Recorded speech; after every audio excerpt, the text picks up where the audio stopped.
Welcome to Ekashila news.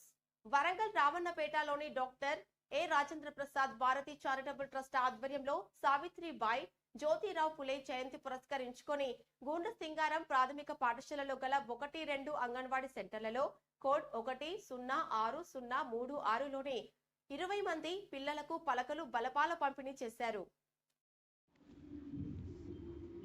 ఈ సందర్భంగా managing trust doctor Rajendra Prasad మాట్లాడుతూ సావిత్రిబాయి పులే మహిళలు విద్యను అభ్యసించుటకై ఒక ప్రథమ ఉపాధ్యాయురాలుగా ఎంతో శ్రమ కోర్చి విజయం సాధించారు.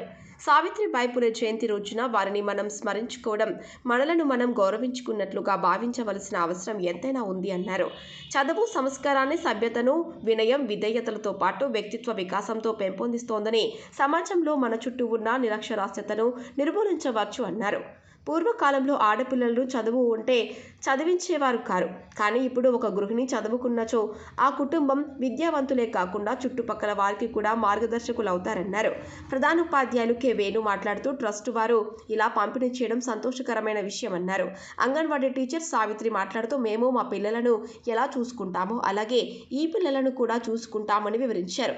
సీనియర్ సిటిజన్ యుగంధర్ మాట్లాడుతూ ఒక సీనియర్ సిటిజన్ అయి ఉండి ఇలా కార్యక్రమం చేయడం మాకు కూడా గర్వకారణమన్నారు. కార్యక్రమంలో ఉపాధ్యాయులు జ్యోతి, సమ్మక్క, ఆయా, శాంత మరియు అంగన్వాడీ పిల్లలు ఉన్నారు.